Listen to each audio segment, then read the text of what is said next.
Good afternoon. This is the Diversity and Litigation panel. I'm Michael Francisco on the Federalist Society Litigation Executive Committee, and it's my honor and personal privilege to introduce Judge Patrick Bumatay, who will be presiding over this panel. As I'm sure people know in this room, Patrick has excellent credentials. He went to Harvard and Yale, served as a prosecutor in San Diego, clerked for, in my humble opinion, the best judge on the 10th Circuit, Judge Timothy Timkovich, and has quickly proven himself to be an excellent jurist on the 9th Circuit. If there was any thought from the liberals that they were getting a conservative diversity pick when Patrick was nominated, I think they've clearly found out now that he's a rock-ribbed conservative who's really made a name for himself with his courageous judicial opinions. And importantly, Patrick is almost as good of a skier as he is a jurist. And with that, I'll hand it over. Well, thank you so much, Mike. Thank you, thank you. So good afternoon, everyone. It's a pleasure to be moderating this important panel. It's called Diversity and Modern Litigation. This panel will grapple with the legality and wisdom of identity-based preferences in the legal profession, education, and the corporate world. When discussing any issue of law and race, I can't help but think of Justice John Marshall Harlan's famous dissent in Plessy versus Ferguson. Harlan wrote, "Our Constitution is colorblind and neither knows nor tolerates classes among citizens. In respect of civil rights, all citizens are equal before the law. The humblest is the peer of the most powerful.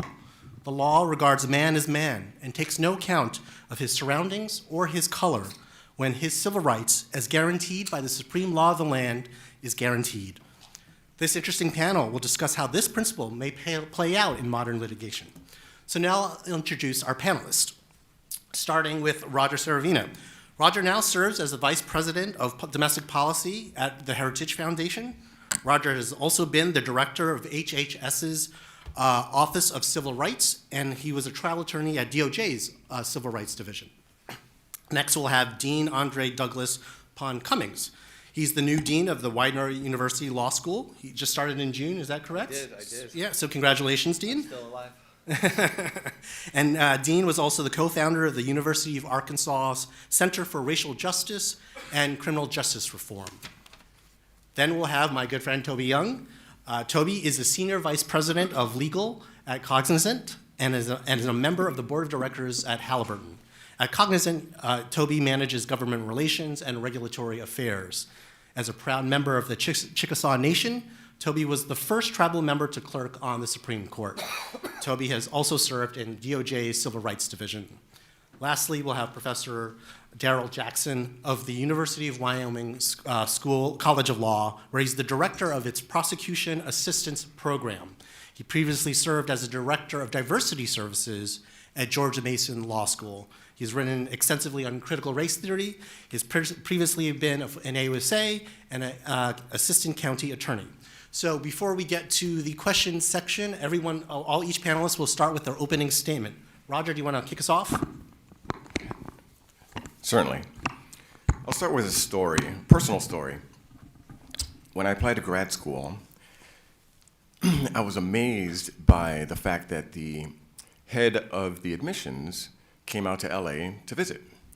And I was at this nice restaurant and wined and dined, and I got to the school, Carnegie Mellon, and they offered me far more than the next competitor school, and it was wonderful, and I accepted. Great school, things were going great, and I got to know the admissions director better. And then one day, I was in his office, and he pulled out and opened his drawer and showed me a list. And it was a list of every minority student that he got to come to Carnegie Mellon. I was on that list. And he said, "You know all that extra stuff I did for you, right? It's because I put you on this list."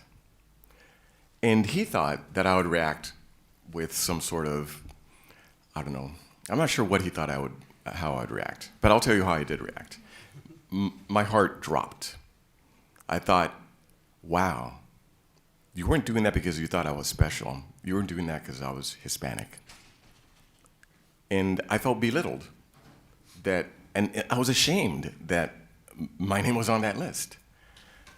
So I felt like, wow, now I really gotta kick butt, right? And prove myself here. And thankfully I did. I did exceedingly well. And when it came time to apply to law school and I applied to Harvard, I did not check the box because I had been a beneficiary of affirmative action racial preferences. I could not in good conscience say I can be reduced to a box and put on a special list and given special treatment. There was an African-American woman in grad school who was on that list. And I mentored her because she was failing in econometrics. She should not have been in that class. Why was she put in that class? Because she was on that list. I did everything I could to make sure she did not fail. But she was put into that position, set up for failure, because of the color of her skin. So, let's look forward with the legal profession. Imagine if I, as a young lawyer, and I did at least summer associates at Big Law, let's presume I continued that path. I, as a young lawyer, were put on a big case. And I'm feeling great about myself. Wow, I've made it. And then maybe a year later, the lead litigator calls me into his office, opens a drawer, and shows me a list. And says, you know, we have this diversity initiative, and that client, they really pay our bills. That, nice bonus you got, it's because of this client. But the reason we put you on this case is because they had certain demands of us as to the composition of the legal team litigating. So not necessarily was it, this is how I would interpret it, the best lawyers called to do the job, but of a certain color, a certain background, a certain sex. I would feel the exact same way as when I felt in grad school. My heart would sink, and I'd feel I'd have to prove myself. I would feel that, wow, all those clients in the room knew that I was the token, and all eyes would have been on me to see, all right, is that guy measuring up? Because we know why he's here. So that's the way it works in the real world. That's the way it impacts minorities.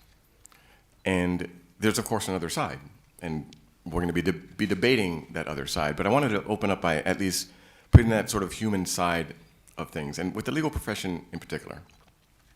So we have the Harvard case, which was a clarion call to say racial preferences do not belong in civil society, that we're past that, and that includes giving preferences to previously horrifically discriminated against minority communities.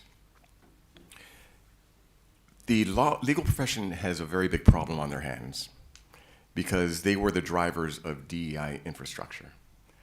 And I had a big Twitter debate with Mark Cuban on this point. I said it was the lawyers, it was the HR departments, and he was saying, no, there's a great return on investment. We had like 12 tweets we exchanged. It was pretty cool. So, yeah. And then I said, no, it was really the lawyers. So I said there's some good evidence for that. So I'll read some names of law firms on the Harvard case.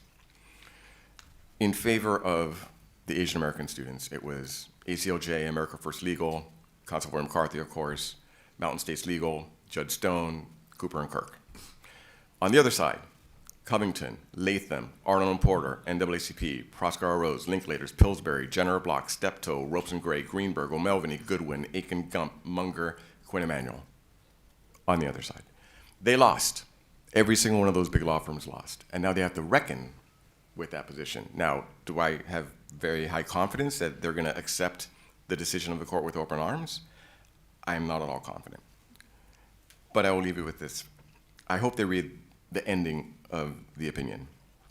Many universities, and they should add law firms, have for too long wrongly concluded that the touchstone on an individual's identity is not challenges vested, skills built, or lessons learned, but the color of their skin.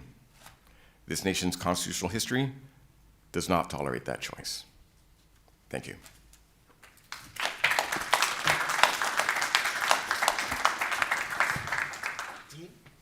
Dean, if you'd like to go next.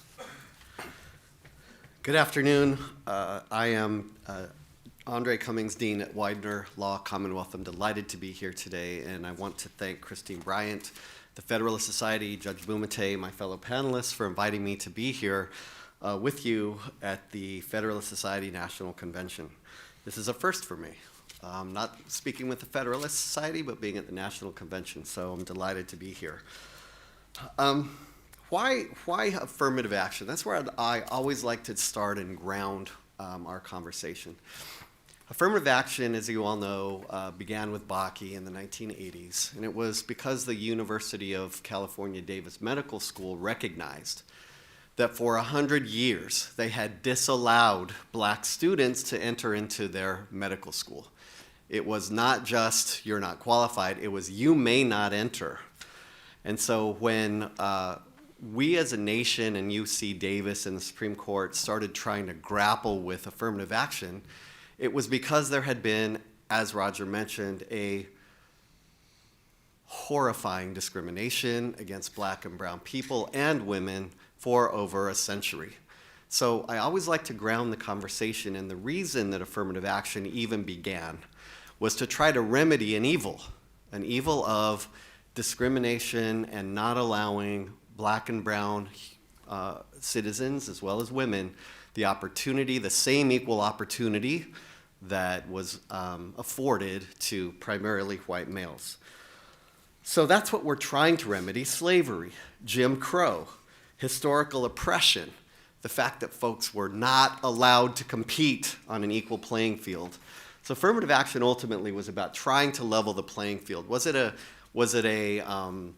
pristine effort? Was it well applied? No. Affirmative action has struggled since the beginning. In my view, affirmative action should have been much more vastly used if the effort was to provide equal opportunity to everybody. But we're here today talking about SFFA and the fact that affirmative action for 45 years struggled to successfully provide open doors and opportunities to folks that have been historically shut out. Now, a lot of folks since SFFA came out have been dancing on the grave of affirmative action. It's the death knell, and Roger himself suggests that law firms may not apply with the law or law schools, and I'm here to suggest a couple of things about how law schools are dealing with SFFA and how I read the opinion.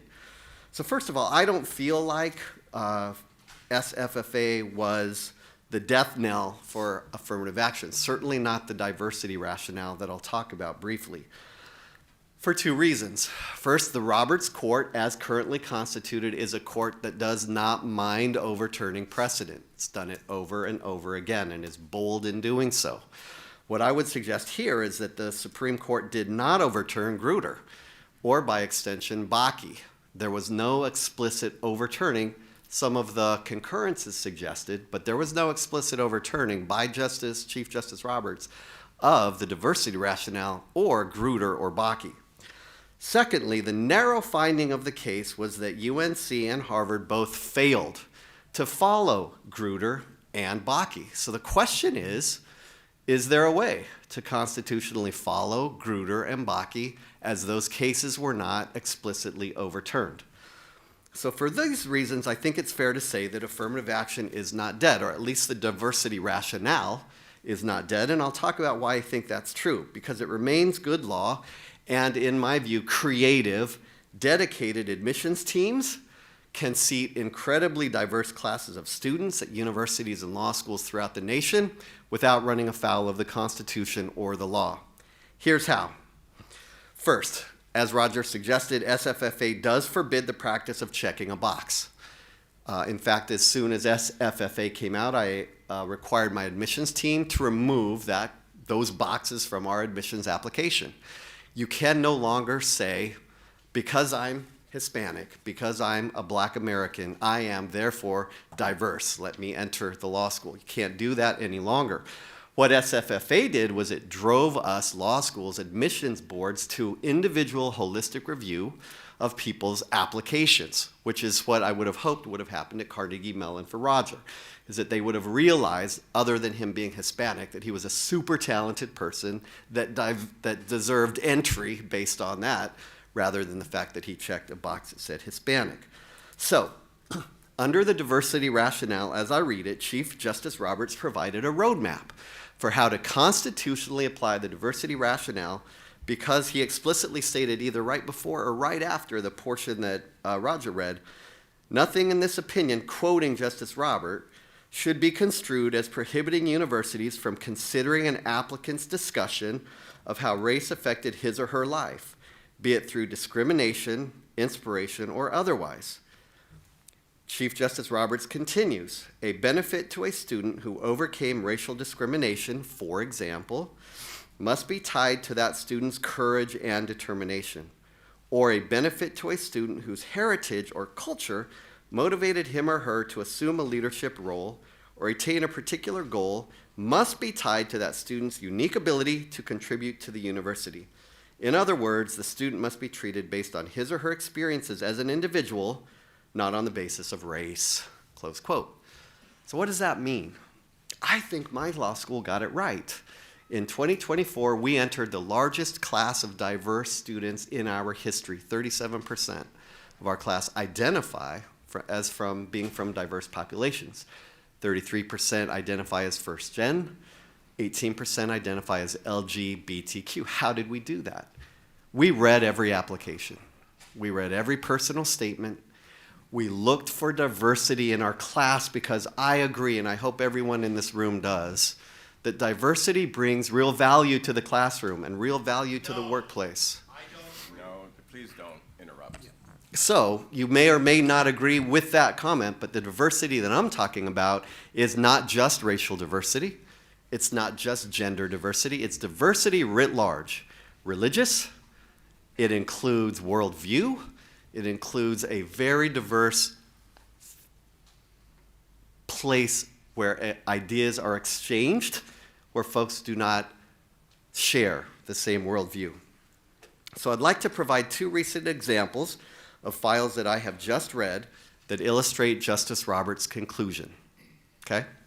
I want you to pretend you're a law school admissions dean or a dean of a law school and tell me whether these sound like students you'd like to enter your law school class. The first I just read is a Liberian refugee fleeing war-torn Liberia. His personal statement literally said his parents handed him across a border to a relative that got him to Baltimore in the United States. He was raised by a single grandmother, described extremely difficult adjustment to the US as a young kid. He badly missed his parents and siblings. He viewed very difficult and violent environment in Baltimore, including witnessing gun violence. He had a very difficult time completing college. He had an enormous challenge succeeding on the LSAT because he had no resources to help him study for it. But he worked hard, he prepared for the LSAT, he's interested in working in state government, and he applied to our law school. Would you admit this student? Is this someone that you would want in your student body? I would, and we did. Secondly, a woman from Alaska. She's Native Alaskan from the Inuit tribe from the northern tip of Alaska. Whale hunters are her family who survived on the fishing of whales, and rarely were they able to go to take an airplane to a neighboring village to shop for groceries. She used what she called a honey bucket as a bathroom. Her grandfather was the village chief who rose in prominence to negotiate land and fishing contracts. And eventually, the federal government, he negotiated land contracts on behalf of his tribe in Washington, D.C.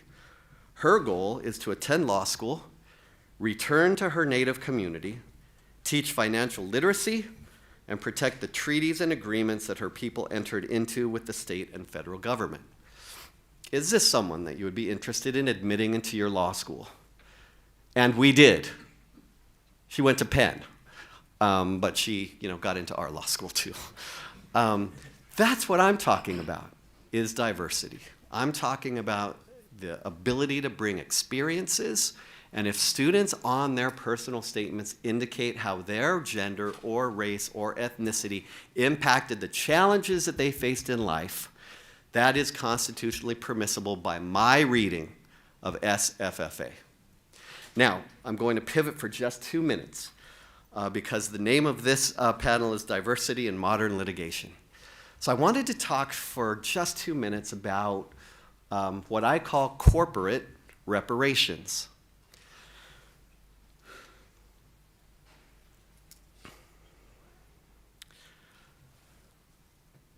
Do corporations have a role in addressing historical racial harm? I would like to discuss corporate reparations because I'm currently writing a book of the same title. Hopefully next year when I come back, I'll be able to hold it up and share a link where you could buy it. But I wanted to start with this. This is a direct quote from the Fortune 1 company in the world, Walmart Inc., and its CEO, Doug McMillon. This is what Doug McMillon said after George Floyd was murdered. Doug McMillon said, CEO, Walmart, "What I've come to realize is that it wasn't just the physical weight of the officer that killed George Floyd. The forces at work were much greater. Behind the weight of the man was the weight of society, the weight of institutions and structures in which systemic inequality and injustice are ingrained. The weight that killed George Floyd also was the weight of history. 400 years of discrimination against blacks in this country. Together, these forces conspired to crush him. That weight needs to be lifted. It will take broad cooperation of leaders from every sector of society working together to create a force sufficient enough to bring about the necessary changes." So that's what we're doing. Walmart committed $100 million to racial justice causes. And Jamie Dimon at JP Morgan Chase, not to be outdone, committed $30 billion to social justice causes. So here's how I would like to end with some questions. Question number 1, is it legal for these funds, $100 million from Walmart, $30 billion from JP Morgan Chase, to be expended in this way for social justice efforts? I think the unequivocal answer is yes. So long as the board approves and it falls within the modest parameters of corporate charitable giving rules, corporate leadership is free to make those commitments. Question 2, is it permissible for Walmart to require that the law firms who represent them be diverse as to race, gender, LGBTQ status, worldview, religion? Is that permissible? I think the answer there is yes. That if corporations, Fortune 1 corporations, want to set up criteria for how law firms qualify to do their work, I think that's permissible. The question is, should they? And then finally, I'd like to ask this question: do corporations owe a moral obligation to pay reparations to communities and populations who have been historically exploited and have helped those corporations gain massive profits upon which they were built? And that's the question that I attempt to answer in corporate reparations. I look forward to the conversation. Thank you. Thank you, Dean. Now we'll hear from Tobi.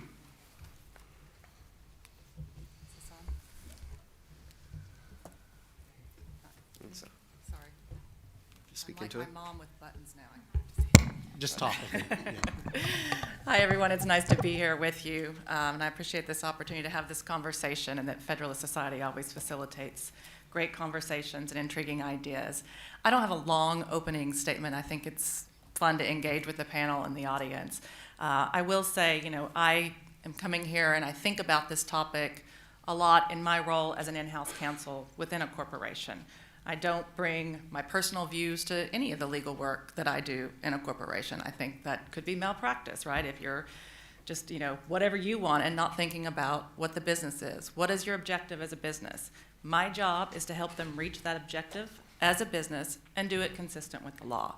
And I think that the Harvard case put a new legal kind of superstructure around that. I think it's been really interesting to watch lawyers in law firms and in corporate America approach policies around DEI a little differently than we approach almost any other policy. And I think we need to be consistent. When you're signing off on policies, are you asking, what does this term mean? How are you defining this term? We ask it in almost every context, and this should be no different. You know, I wanted to ask some lawyers sometimes, when you're signing off on equity, does that mean I get the same bonus that my boss does now? Is that what equity means? We're not defining it. We're moving forward. And I think the problem with that is nobody knows what the expectations are. Nobody knows what's fair, what's the rule, and will the rules stay consistent tomorrow? That's the gift the rule of law gives us, is this predictability, knowing what the truth is, what are we going to do? And with not, you find groups pitted against each other. You find it like an old Supreme Court case, a multi-factor test that can be changed and shifted depending on what the popular answer is that day.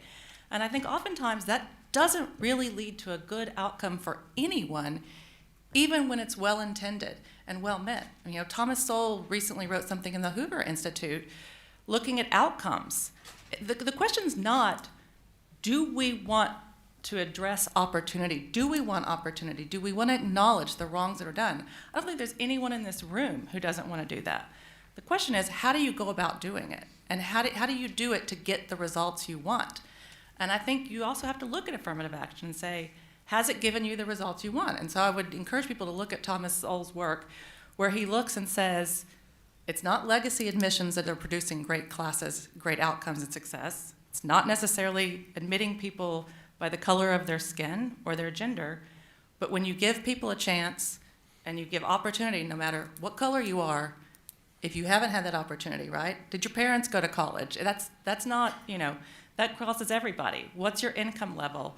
When you look at that, you're tending to get better results. And so I think, you know, I think we have to ask critical questions and not just have good intentions when we're doing it. I would disagree slightly with the dean in saying that if you're not looking at the Harvard case and the impact it has as a lawyer, you're not doing your job. I mean, we've seen two law firms with Perkins Coie and Morgan Forster. They've had to change their programs because they've been sued. Companies are getting sued over their DEI policies, and again, I think it's because the lawyers sat down and didn't say, what is your objective? What are we trying to achieve, and how do we best do that? I think there's perfectly fine, as you said, Dean, for a business to say, my objective is when I walk in to meet a client, I want to make sure I have the best team in the room, and I want to make sure I have people from different walks of lives and perspectives to go and meet those clients. They're going to think outside the box. They're going to achieve things differently. But you can do that and also be consistent with the law and not put people at disadvantages and not pit people against each other. I think that's doable. I really believe that, and I think you have to try new things as you're going about doing it. So I'll be glad to engage and talk more, but Thanks so much, Toby. Okay, lastly, we have Professor Jackson. Like Ms. Young, I'm going to try and keep this to a very short amount of time on the introduction as well. I've got a timer running, so I stay on track. But the first question I want to ask is, how many of you all watch racing? Like car racing, horse racing, any kind of racing? How many of you watch it? Okay. There's a few hands coming up. I used to race motorcycles. That's what I did for part of my living, dragging a knee across the track. And one of the things you learn racing at 150 miles an hour is stay in your lane. Stay in your damn lane. I'm going to stay in my lane in this one. I don't do civil litigation. I don't run a corporation. So I'm going to tend to stay away from questions that are about that. But I know diversity, right? That's what I came in on, and that's what I worked at on George Mason's law school. Mr. Severino started with a personal story, so I'm going to start with a very brief personal story. I got into George Mason, or I decided to even go to George Mason, because the director of diversity services said, hey, you should think about law school. I was a first-gen law student, not a first-gen college student, first-gen law student. I had no thoughts of going to law school. I didn't know what law school was, but for the encouragement of somebody who said, let me expand your horizons, much like Ms. Young was saying, I would never have gone there. And the first day that I walked in, I went in to get my books, right? And I'm standing behind a young woman. And as she talked to somebody else, it became clear her father had his name on a law firm. She was going to join a firm that already had her name on it. She had a history, she had a legacy that I couldn't even fathom. I didn't know what a tort was, much less what to do with it. And she and others were coming in with uncles and aunts and grandfathers and a legacy of students, a legacy of family that gave them a history that I couldn't even begin to imagine. I don't know, and Mr. Severino said the students knew he was a token. Having worked in admissions, they don't know. They don't know. They're going to assume whatever they assume, and you can't control that. And that's kind of the sadness of this. People go, I was a token. Other students know, I know FERPA. Students don't know what you are. They might assume a variety of things. They might have to do with admissions, it might not, but they don't know what you're in there for. You might have been the #1 on the candidate. They don't know. Unless you walk around touting it and espousing it, and that's a whole separate issue. They just don't know who you are. So Judge Bumatay started with the history of Plessy, and I appreciate Plessy, but if we're going to talk about Plessy, let's go before that, right? If we're going to talk about the case law, Dred Scott. If we're going to talk about case law, let's go back in case law. Dred Scott, this court, the United States Supreme Court said, black man has no right that the white man doesn't have to respect, right? If we're going to do constitutional law, let's do constitutional law. Let's not pick the fun cases. Let's go all the way back. One of the other things I did as a kid, and I'm curious if any of you do any sewing or crocheting. Do you do anything with like materials? Any of you? All right, I see some heads going up and down. My mom was big on that. She's like, you know what, I'm gonna teach you how to crochet. We used to do these little coat hanger things. I don't know why, but you learned how to interweave fibers, right? And you learned how to build something out of nothing. And it was fascinating as a young kid, but I learned quickly when you made a mistake, you couldn't just go over it. You had to unwind all the fibers. You had to go back to the very beginning of the thing you created. And if we're gonna talk about, and going back to Mr. Severino's discussion about constitutional history, then we have to go back to the origins of the Constitution, right? So Article 1, Section 2. Numbers which shall be determined by adding to the whole number of free persons, including those bound to service for a term of years, and excluding Indians not taxed, 3/5 all other persons. If we're going to go back to constitutional history and we're going to start to unwind all this, then we have to go back to day one. And if we're going to unwind the fibers, we have to start with the first fiber, the first fibers. As we start talking about this idea about what diversity is going to look like and whether it should exist. My last few minutes, I'm going to talk about kind of the next phase of my life. I did the law thing first. I was a prosecutor right here in D.C., assistant United States attorney. I was an assistant county attorney out in Virginia before I decided it was the other way around. I did the assistant U.S. attorney thing last. I decided to go back into academia to work for George Mason as an assistant dean and director of diversity services. And during my time there, I realized I did not have an in-depth, a deep enough knowledge about how this whole academic thing worked. I knew I needed to dive deeper to get a better understanding. So that's when I went to the University of Colorado. And unlike all these private folks, I'm just a public school kid. Like, I'm straight up public school. South Lakes High School out here in the rest of Virginia, College William Mary in Virginia, Southern Virginia, George Mason University for law school, University of Colorado. I'm a public school kid, none of this fancy degree stuff. But I decided to go back and think deeply about what education... Don't be throwing the fancy stuff on me. I'm a public school girl. That's what I want to hear. That's why I started off after you, because I felt that public school connection. One of the things that we thought deeply about during my time during the PhD research was this idea of disproportionality. And I got to write a wonderful article with two amazing authors, Subhani Anima and Deborah Morrison. Both are working. Subhani's at Stanford, Deborah's at the University of Washington, doing great research. But we wrote an article together called Disproportionality Fills in the Gaps. And much like Ms. Young, I think our article goes to the question she raises. Disproportionality fills in the gaps because I believe in data. It doesn't answer anything, but it starts to raise the questions. And when we see disproportionate numbers, for whatever reason, Hispanic, Latinos, LGBTQ, whatever, when we see disproportionate numbers, it should start our discussion about something. If you do see disproportionate numbers and say, I'm not going to worry about it, which I tend to sense, I heard some voices shout out, you're going to ignore disproportionate numbers, that's the canary in the coal mine. The second you ignore data like that, you're asking for resolutions and issues that you don't even know are coming down the road. So one of the things that was the beautiful part about that is we used it for education, and look at this idea of the school to prison pipeline and what was going on with people and ended up where.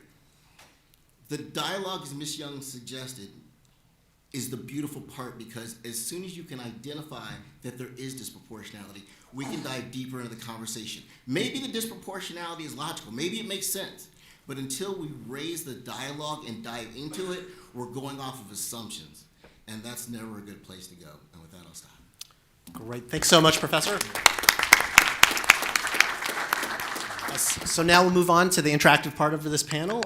First off, I want to give the panelists a chance to respond to anything they've heard. Roger, would you like to say Yeah, anything? so Professor Jackson, I also went to public school, and I do agree with you that disproportionality does grab people's attention.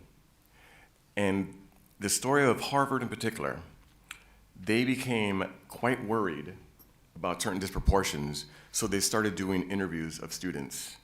The disproportion was, in their minds, there were too many Jews getting into Harvard. So they started to add a holistic, in their mind, assessment of students. They weren't going to focus just on the scores and grades because there were too many Jews that were being accepted, because they were looking at the disproportionality. That same thinking came out in the Harvard case just in the last couple terms. There were too many Asians, and you see the statistics, indisputable, that it was a hard ceiling. They would not let them go beyond a certain percentage, knowing full well that if they got rid of the box, and if they stopped doing some of this, quote, holistic review, Asians would be disproportionate.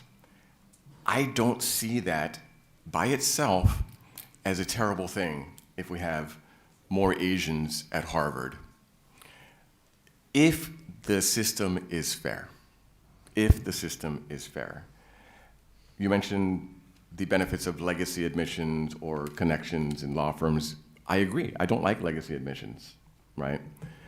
That issue is not in the Constitution, but I think it's a bad thing and should be done away with because it's not fair, right? So I think we hopefully have some agreement there. But the general point is, yes, when you do see disparities, first, what is the cause of it? There are some good reasons, some bad reasons, and then the real issue is what is the remedy? And that's what we're discussing here, and we have multiple ideas, whether or not if you have a truly colorblind society, which has become a dirty word in many circles now, people are disowning Dr. Martin Luther King and his vision. I think it's a beautiful vision, and of course we must acknowledge the history we came from. And I do think that the history includes colorblindness as a principle that was never really put into place well, but we got to get to it. And using race, as Scalia said, as a debtor race and a creditor race is not the way, and it will inhibit that ultimate equality. Thanks, Roger. Dean, would you like to respond to anything?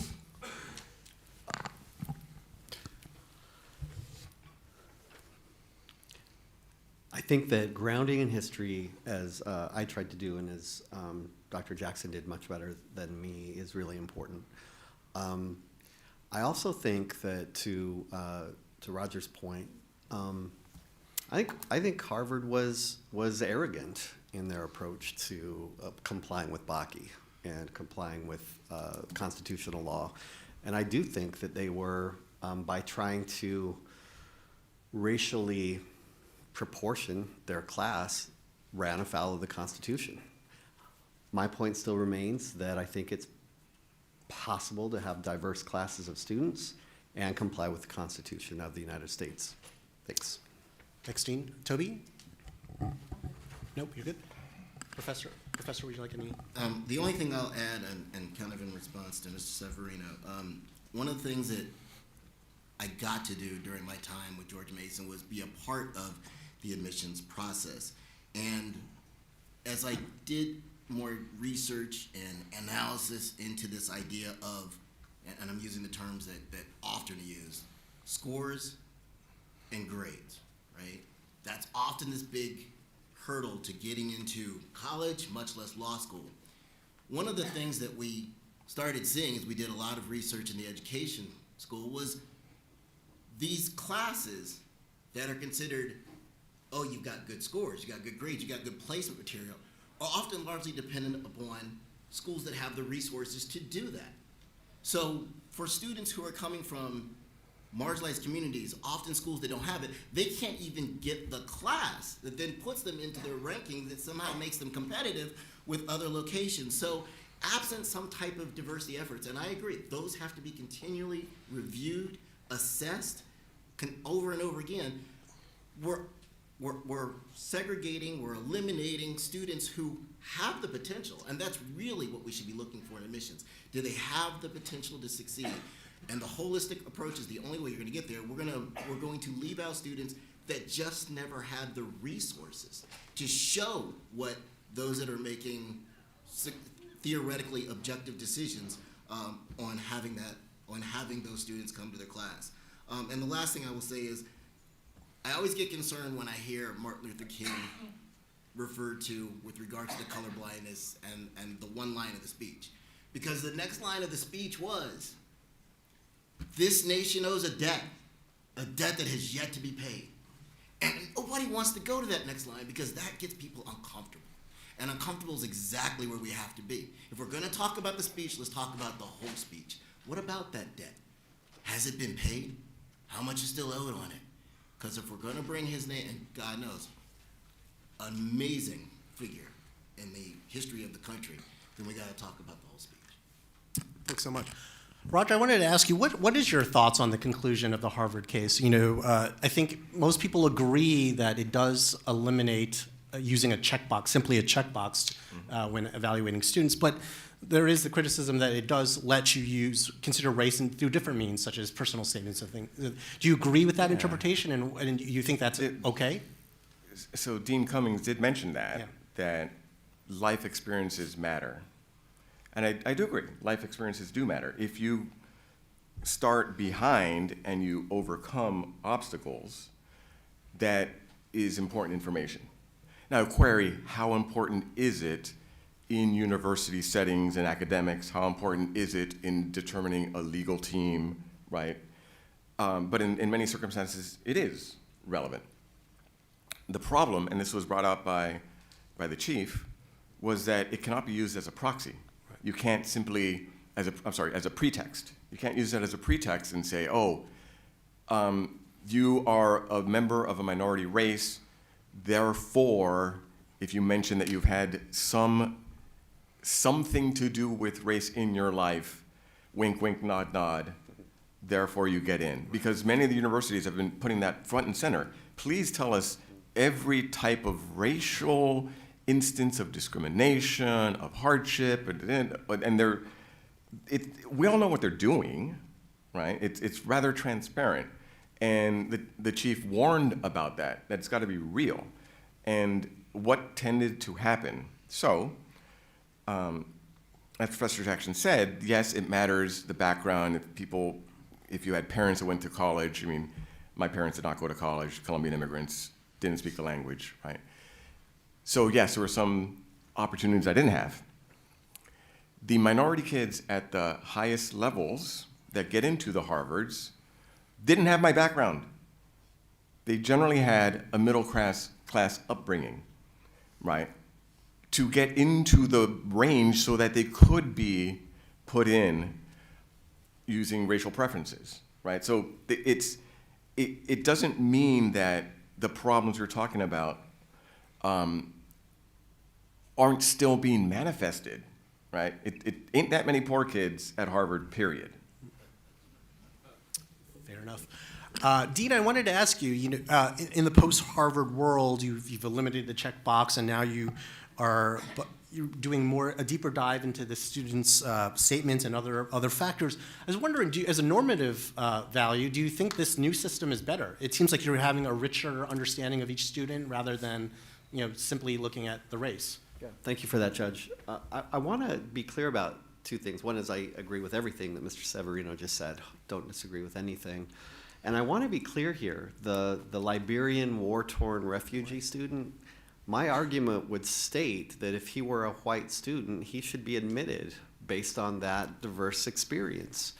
And if the woman that was an Alaskan native was white, she should be admitted based on that experience. It's not checking the box. It's literally diverse experience as you progress through life. I think, Judge, that one of the things that's important to point out is that a lot of law schools in the United States have the staff, a lot of universities do, to do this holistic review. I have a niece. She is on the Harvard female rugby team. In fact, I think this weekend they're playing in the Final Four for the national championship, and if she makes it, I think it's Dartmouth for the national title next weekend, and I'll be, wherever Dartmouth is, I don't know, wherever I'll be there for the game next weekend. She's Polynesian, and she's a Harvard student playing rugby. She's fabulous, speaks Spanish, Samoan. She deserves to be at Harvard. Harvard gets 60,000 applications for 2,000 seats. That's tough. Harvard's got the money to hire enough admissions people to do holistic reviews. I just don't think they did. So I do think that requiring people to look at individuals' life experience is better. I think it's important, and to Mr. Severino's point, just by nature of being black or brown or LGBTQ doesn't necessarily mean that you weren't privileged, and this is about opportunity, equal opportunity. And so in a lot of ways, I think if admissions teams will do hard work, they can have really robust, diverse classes without needing a box to be checked. Could I ask just a quick factual question? So you said that you do have a diverse class, but you're not using the checking the box. Correct. How do you know, because you gave percentages, and just a factual one, how do you know that? Yes, students self-identify. So once they're admitted, they self-identify as to whether or not they want to be identified as a particular particular LGBTQ or diverse member of a population. It's self-identification if they choose. And how do you know if it's, how do you determine whether you've reached a diverse student body? And if you don't have a diverse student body, presume you would change something? How?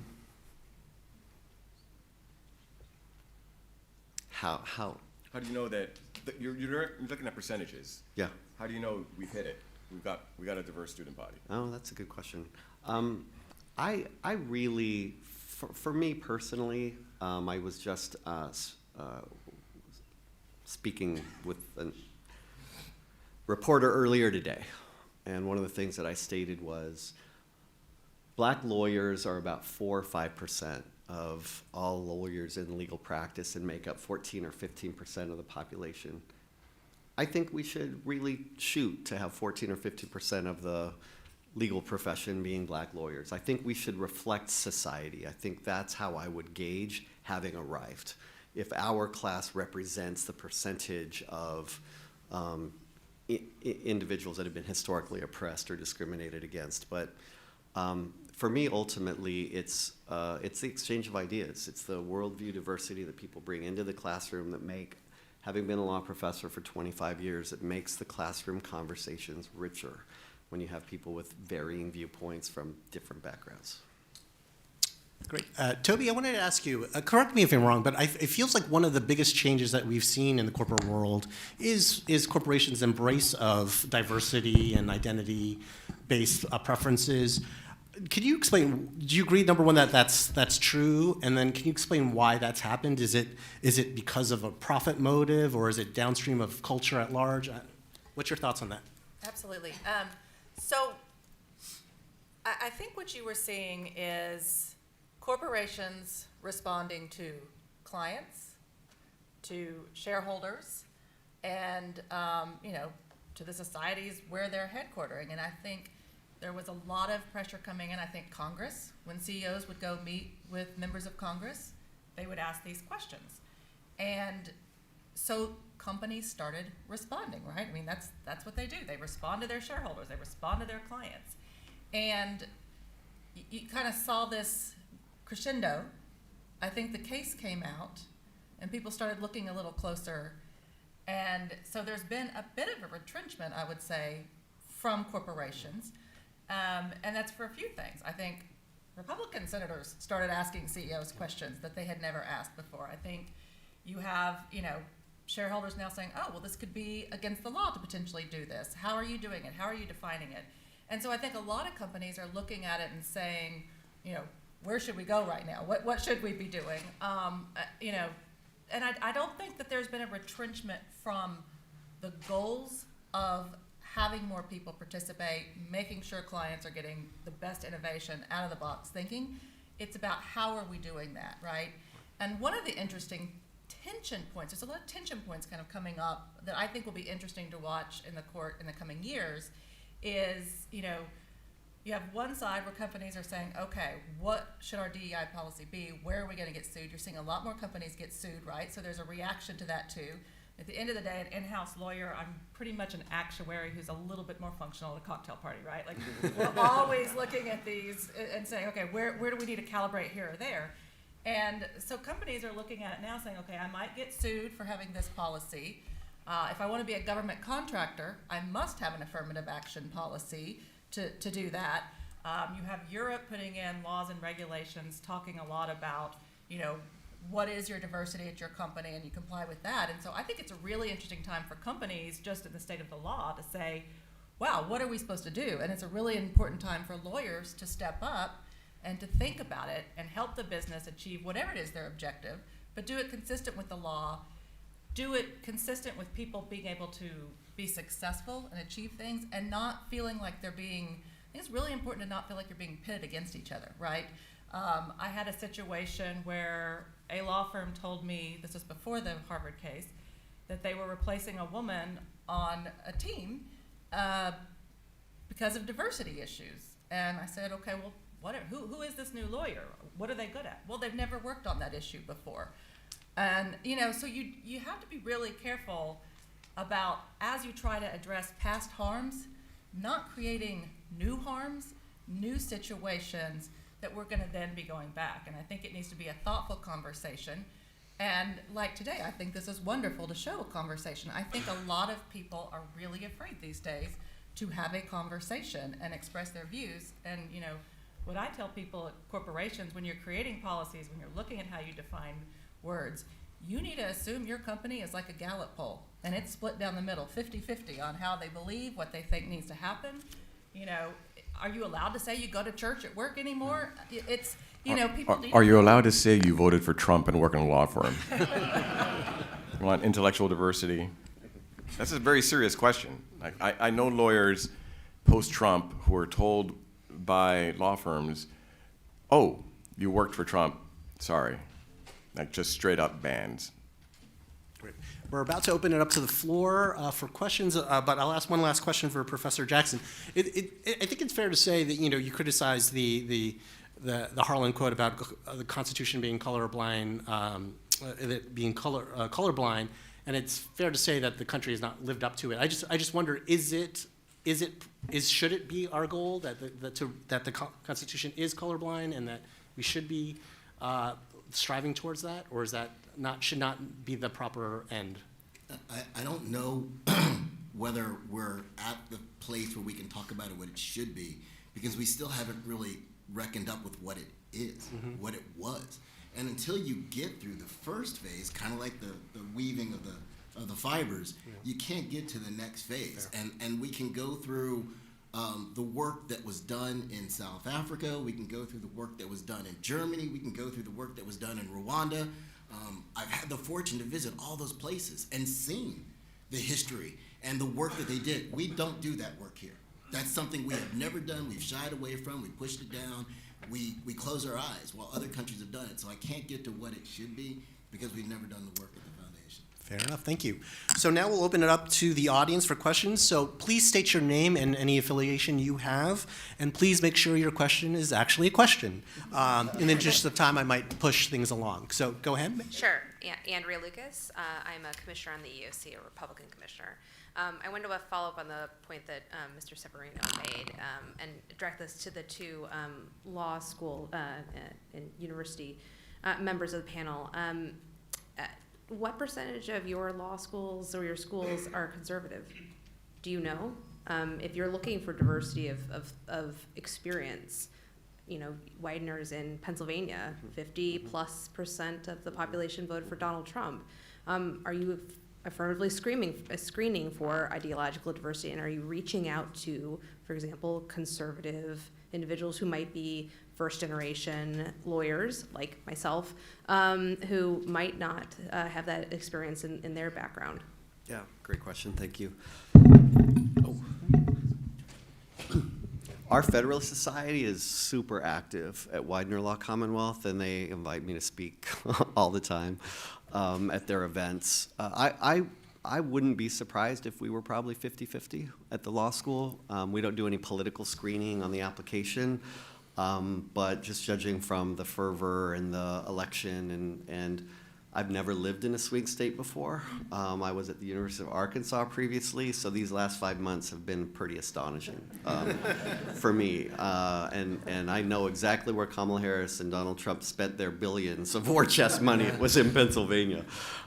So I do think it's important to have political ideological diversity, and I think we have it at the law school. I think our students do a good job getting along well. And we do try to. One of the big things I try to do is have hard conversations like this at the law school. And so, You're probably doing a better job than some Ivy Leagues. I could see trying to avoid having the conversations. I just think it's hard. I think it's important to get into the grist of these hard conversations, and we do. I'll answer that question with 99.9%. I went to George Mason University Law School while Henry Manning was dean. I teach at the University of Wyoming College of Law.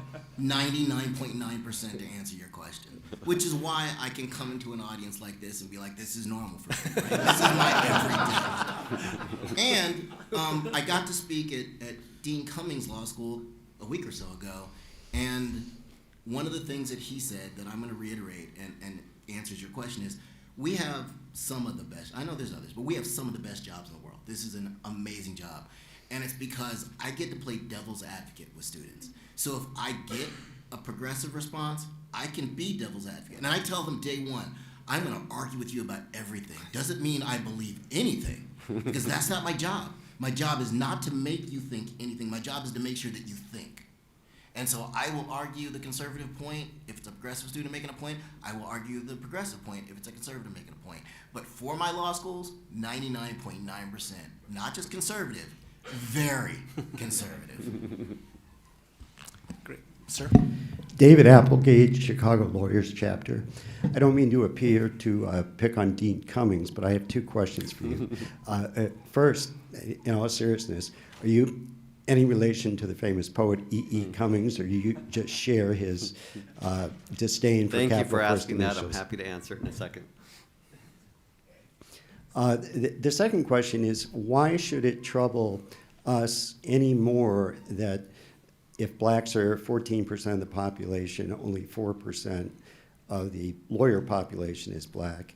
Why should that concern us any more than that the proportion of blacks in the National Basketball Association or the National Football League is any greater? Is it because sports are less important? Is it because only black lawyers should be representing black clients? Seriously, what's the thinking behind that? Thank you. As a high school student in the Los Angeles Unified School District, public schools, I took an AP Lit class where we read the poet E.E. Cummings and the feminist writer Bell Hooks, and neither of them capitalized their names, and E.E. Cummings doesn't care to capitalize anything or use punctuation. And as a high school kid, I was so inspired by the non-convention of it that I marched down to the Los Angeles County Courthouse and legally changed my name to all lowercase. So it's an homage to E.E. Cummings, not related, and homage to Bell Hooks as well. So for me, was it David? Yeah.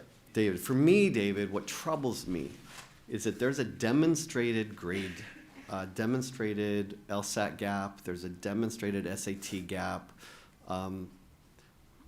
Often black and brown students or non-traditional or first-gen students perform more poorly on standardized tests.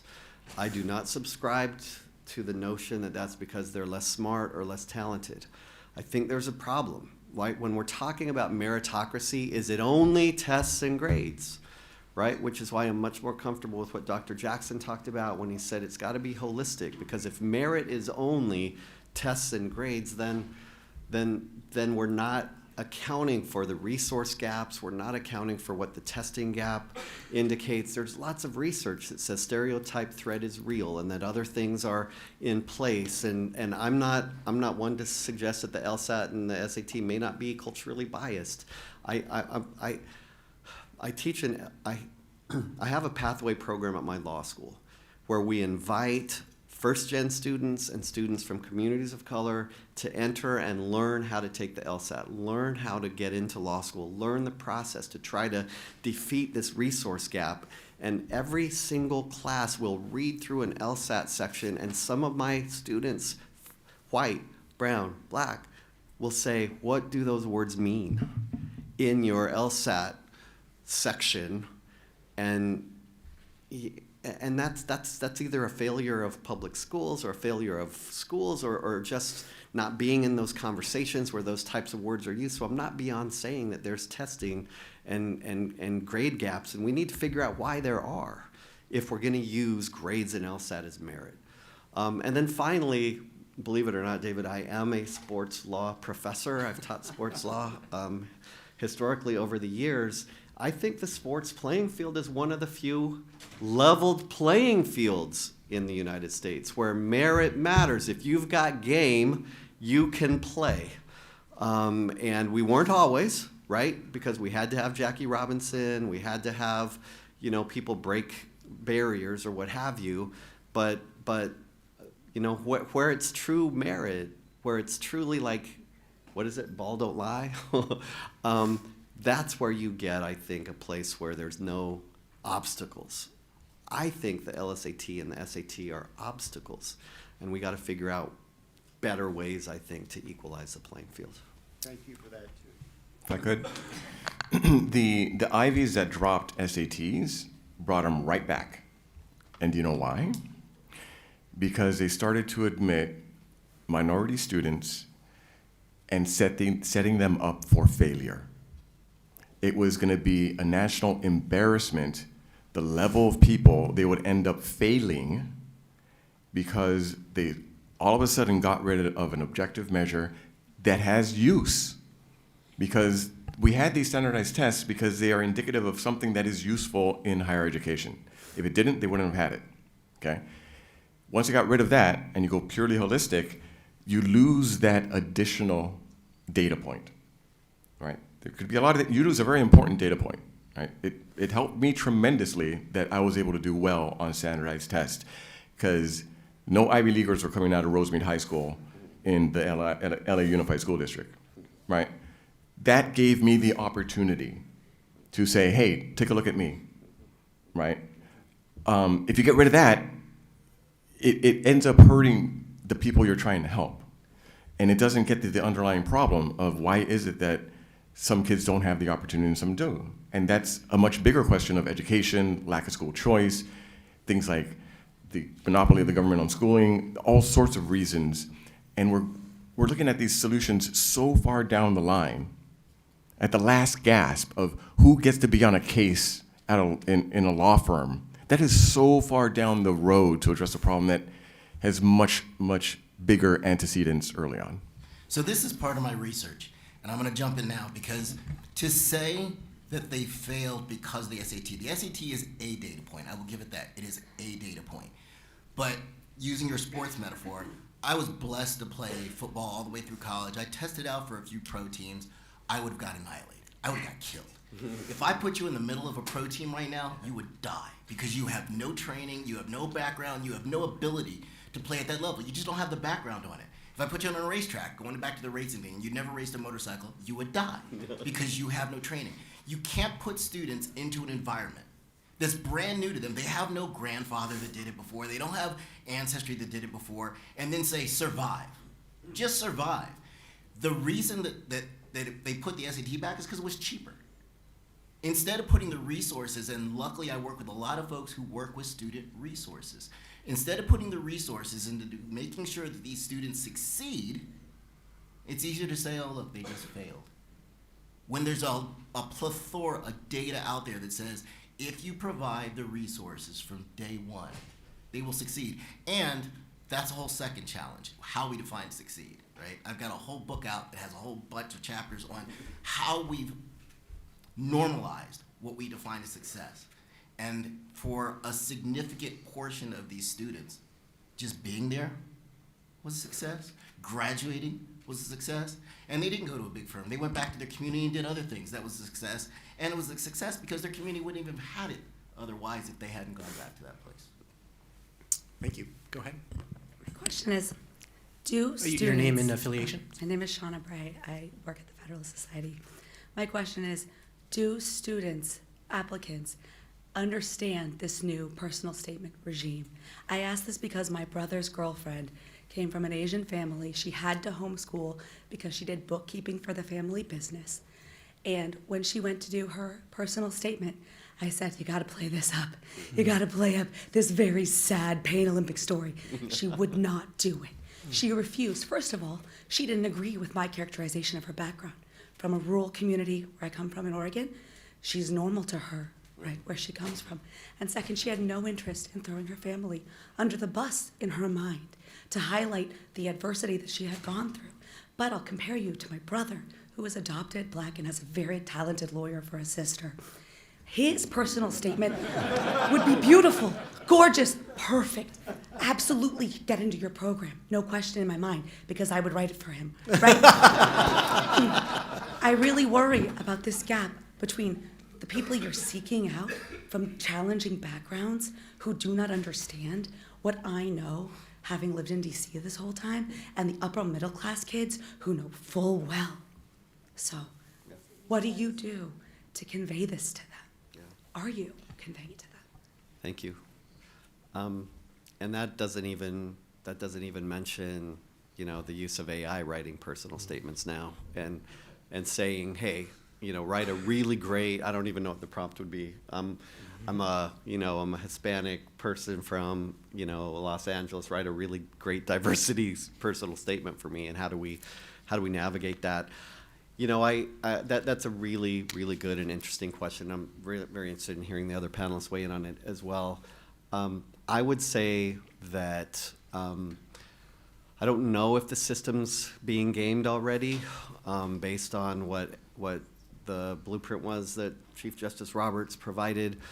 I feel like, I could be totally wrong, but when I read personal statements, I feel like I can detect reality from AI or from, now I don't know if someone's very talented lawyer sister wrote the personal statement or not.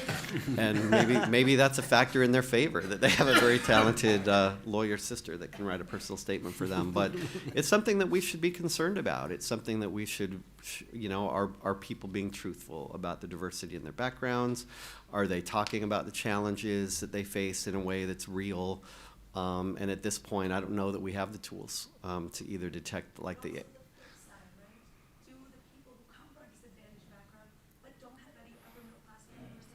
Yeah. Do they even know what you're asking from them? Yeah. So again, right, I have a super talented admissions team. I think I have the best admissions dean in the United States, like hands down. 200 law schools, I've got the best. And he talks to students everywhere. I mean, he goes across the nation and he talks at law fairs, he goes to HBCUs, he goes to Hispanic serving institutions, he goes everywhere. And I think it really, at this point, is like this pathway program I'm describing. It's like, I think you have to create programming to provide information and resources to help people know. This Alaskan Eskimo woman that I talked about earlier, she gave me permission. I've sent her personal statement to hundreds of law students, and saying, I know you're not Alaskan native and didn't ride whales when you were a child, but this is the kind of thing that will help us understand who you are and what you're about. So it's about spreading resources and information and trying to get to those folks that have had opportunities waylaid to provide entrance and opportunity for them as best we can. Great. Let's go to the next question. Yes, Lorenzo Raboni from Philadelphia, Lawyers Chapter. I was taught by my family that I might not make it in this lifetime, but that's okay because my children may and their children may. And this idea of the multi-generational struggle, I feel like, has been lost on our society today, where we want instant results for people in this generation now, no matter who they are or where they come from. So legacy admissions, I want to know from the panel, aren't they valuable to institutions and family units? The institutions not only benefit from the knowledge of the multi-generational family, but also the kids that come to those institutions that their families went to know the institutions and their standards. So I heard some people talk about getting rid of legacy admissions, but I wanted to get your guys' opinions on that. Go ahead, Roger.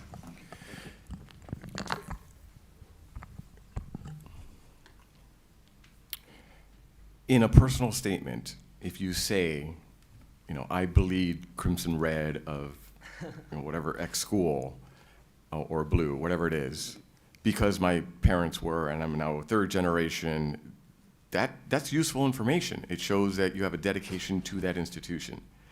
How it's done is, here's a checkbox, are you a legacy? And you're put in a separate file, or you get bonus points.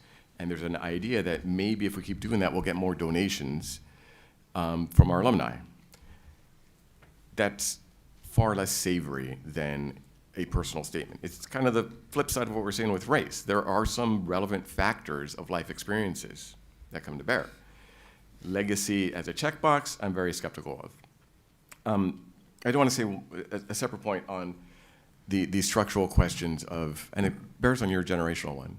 So I'm son of immigrants, first generation, and we have to be very honest where we are with race relations. I think things have gone backwards in the last 10 years, at least. And when I was a kid, there was a hope that things are getting progressively better. And I think on all sides, there's going to be a black tie event tonight. And I joke with my wife, will I be mistaken for a waiter again? Because it still happens when I go to black tie events, right? So we have to be realistic of where we are in race relations. But there was a mention of reparations in your opening. Something like that, I think, will impede the healing of these wounds, as opposed to helping us heal them. And what that reconciliation fully looks like, we're working it out, but it is gone backwards, I think, in recent history. I don't know if any other panelists wants to comment on that one. Anyone? Okay, Tobi, you want to? No? Okay, let's go to the next question.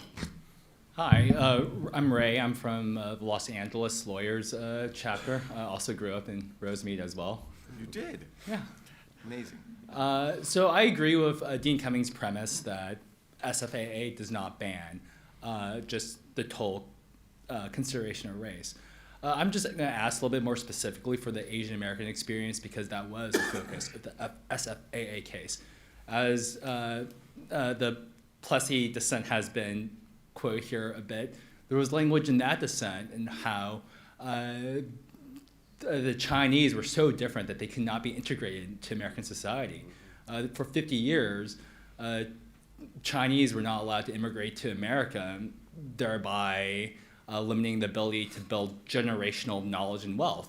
And even for your sports analogy, I mean, you still see, I think, discrimination to this day. 10 years ago, if you saw an athlete like Jeremy Lin, who was a California State Basketball Player of the Year, not receive a single Division I scholarship offer, is quite a stark example. In the SFAA case specifically, there was the evidentiary record had evidence that when alums would interview Asian students, they would give them ratings through the roof. But when Harvard admission officers looked at those same ratings, they all got downgraded for stuff like courage. At some point, you would, and that was upheld by a district court opinion said, not a problem. A court of appeal said, not a problem. At what point, and this is the question, sorry for the long backstory, at what point do we say no more race consideration, like this ain't working? Any panelists you wanted to hear from in particular, or just anyone? Just open up for the entire panel.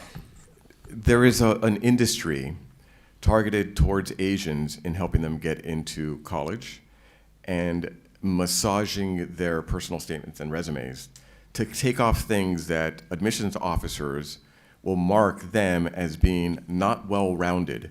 Things like, you did violin, you did badminton, you did, it is rank stereotyping, and they are being advised to take that off of their resumes.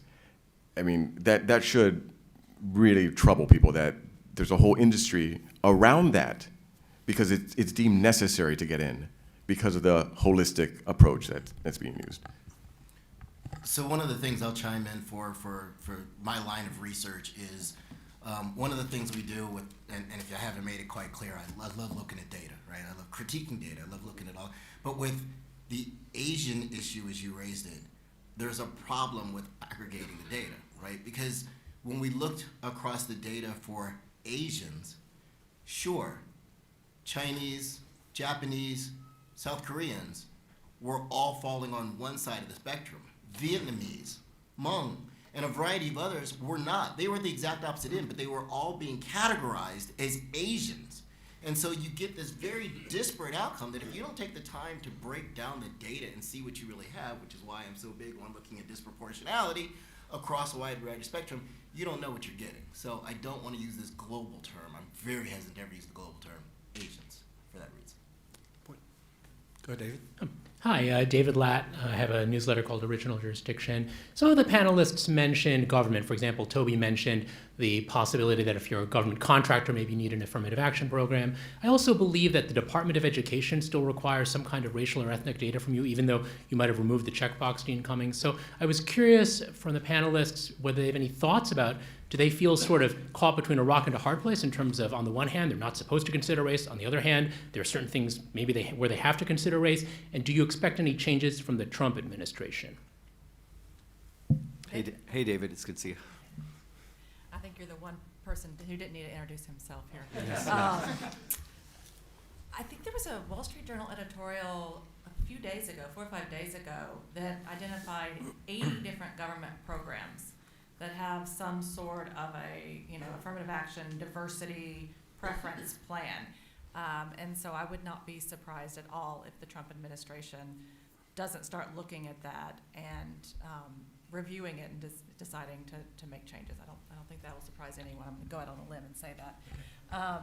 But I do think, I think people are trying to figure out what to do, and I think it's a really important time for lawyers to give good advice and be thoughtful and help thread these needles. And I really think lawyers have kind of sat down on the job and let emotions and personal, things come between doing their job and how do we accomplish this goal for our company. And, I think that one of the interesting things I just want to say that everyone on here wants opportunity for more people. I mean, I think we've all experienced that. We have these stories that, we weren't legacies, we weren't this and that.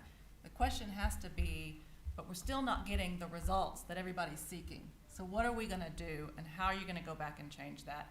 And, I think the Trump administration will probably ask some of those questions. And one of the things with these programs that is unfortunate is they're so complicated and so difficult to pursue that, again, it's that unintended consequences that the people that they're really aiming to help and target with it often don't get to benefit from them. So there's a lot to think about on it. So there was an announcement, November 6th, Department of Education for a grant. Quote, in determining the quality of project personnel, the secretary considers the extent to which the applicant demonstrates that it has personnel or a plan of hiring members from groups that have historically encountered barriers, including gender, race, ethnicity, color, national origin. That is the Biden administration. That strikes me as a very clear, rather blunt, if you're a member of this group, you're going to get a preference, and if you're seeking a government contract, show us your hiring plans and personnel. I would expect that to change rather quickly with the new administration. Okay, go ahead. Roger Severino mentioned that by the time we get... Your name and affiliation. Oh, I'm sorry. I'm another David. Oh, there we go. David Tryon. I'm with the Buckeye Institute in Columbus, Ohio. So Roger Severino mentioned that by the time we get to the question of who's going to staff a particular case in a law firm for a client, that's way down the line where the problem began many years before, and both Dean Cummings and Professor Jackson mentioned, well, a lot of kids don't have the resources to even get to the starting line, so to speak. And so to remedy that, 15 states have recognized the problem starts with early education, and they have instituted educational choice to allow children who are stuck in failing educational systems, K through 12, to have a choice to move out of those systems. Right now, schools are putting in states and local school boards are putting in about $15,000 to $20,000 per student. Now, very few parents can afford that type of subsidy to put that out of their own pockets for their children to send them to private school. My question then is to Professor Jackson and Dean Cummings. Would you support universal educational choice funded by the federal government to all children so that they can have those government resources, the resources that you say they don't have, so that they can get to the point that 15, 20 years down the road, they will have the same opportunities, the same skills, and the same competence? So, we're all lawyers, so you know my answer is going to be maybe. Right? And the reason I say this is I sit on the Colorado Advisory Board to the United States Civil Commission. I don't know what the whole land title is, but we did a report on that. And while it sounds lovely, it ain't real. And here's why. Most of those wonderful schools you're talking about are over here. Most of the people that we're trying to help gain access are over here. So if you give them school choice, that's a wonderful thing to say. But most of these schools don't provide busing from way over here to over here. And these parents are working 2 and 3 jobs and they don't have cars and they can't get their kid to this school. So while you gave them choice, they have no access. They have no ability. So until I'm much more concerned about equalizing all of the access points at these schools, the abilities for these schools to provide these classes, the abilities schools to teach these, then I am saying choice, because choice generally, historically, the data supports is going to put the resources in the schools that already have the best housing amounts to provide the property taxes to support these schools, and it's going to ultimately end up isolating these students from even getting to them. And then you add on the top that they have limits for how many students they can give the access to, and they're going to prioritize the students that already live here. And so even if you give this student choice, one, even if they could get there, they're the 107th one on the waiting list to get in there to begin with. Briefly, if you want to go, Dean? We're running out of time, so if you want to briefly respond. Go ahead. 15 seconds. Go ahead. I sat on a board of a private school for at-risk black children in one of my former institutions, and one of the things that was really clear to me, I love the idea, it sounds wonderful as Dr. Jackson says, but there were so many, for this private school that was receiving the federal funding, there were so many disadvantages. There was homelessness, there was food insecurity, there were so many issues that came that it was really difficult for the students to get to the school, to have the opportunities. I think we have to really talk about socioeconomic disparities and how we address those in our country, and we just haven't gotten serious about it. Thank you. Very briefly, DC is one of the best funded school districts in the nation per pupil, and the African American students that are allowed to use the voucher program flock to it and appreciate it, because the best funded schools are still failing them. Ma'am, will be the last question. My name's Evelyn Kais, and I am from Texas. I'm a retired Texas state appellate judge, and I now teach philosophy of law at Rice University because of another aspect of my education. But I want to amplify on what he said. One thing I have not heard the entire day, and anywhere, it goes just before they get the school choice. Sitting on that state appellate bench, I will tell you that among the most important things that we can do for our kids, for sure, is take care of our foster care system, take care of our homeless situation, and reinstate mental health laws. If we do those things, we can get those kids up to where they can compete.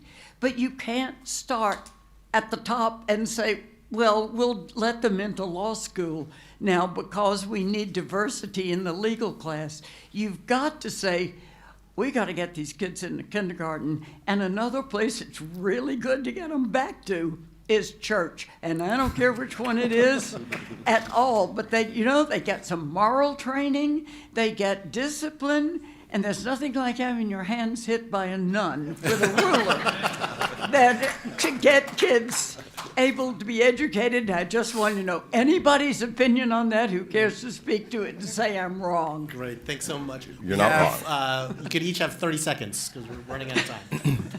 We got to work on expanding the pool for the poor, which is disproportionate minorities. We recommend the success sequence. Graduate high school, get a job, get married, have a kid, in that order. If that is drilled into children, that will end poverty. You're practically guaranteed to not be poor if you follow those things, the success sequence. Graduate high school, get a job, get married, have a kid, in that order. Great. And that will solve so many problems. Tobi, any final words? Judge Cods, I would never disagree with you nor argue with you. You're always a force of nature. I will say an interesting tidbit. When I worked for J.C. Watts on Capitol Hill, all the members of the Congressional Black Caucus had attended Catholic school. It was not expensive.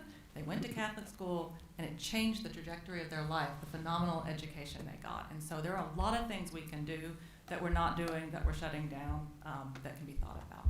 Great. Dean, you have 30 seconds. We're the richest country in the world, That's right. and we do not take care of our children. Right. And we have to figure out a better way. I don't know that I agree with the 4 points, but I will say that I tried, Judge Kies, to address this in my previous statement. We have to figure out our socioeconomic inequality, and we have the resources in the nation to do it, and we don't have the will. And we have to figure out a way, in my view, to get there. Look at CPS and mental health laws, for sure, for sure, for sure. Then we call it the cradle to prison pipeline, because it is.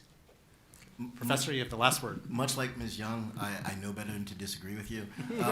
But from an experiential standpoint, my first job as an assistant county attorney was doing child abuse and neglect litigation. So I spent all kinds of time in that foster care system working with those kids, trying to understand those kids, trying to help those kids. You are exactly 100% right, and the earlier we can get to it, the earlier we will solve it. But again, as Dean Cummings said, that takes resources and that takes commitment. Great. Before we end this excellent panel, I want to give 2 announcements. First, for those of you seeking CLE credit, please sign out of the CLE program from the back of the program. And then I wanted to let everyone know after this panel ends, please go upstairs and exit this room and this floor because they have to start prepare for the dinner tonight. So please go upstairs immediately after this panel ends. So I think this was a great debate. So thanks so much for everyone. Thanks, Roger.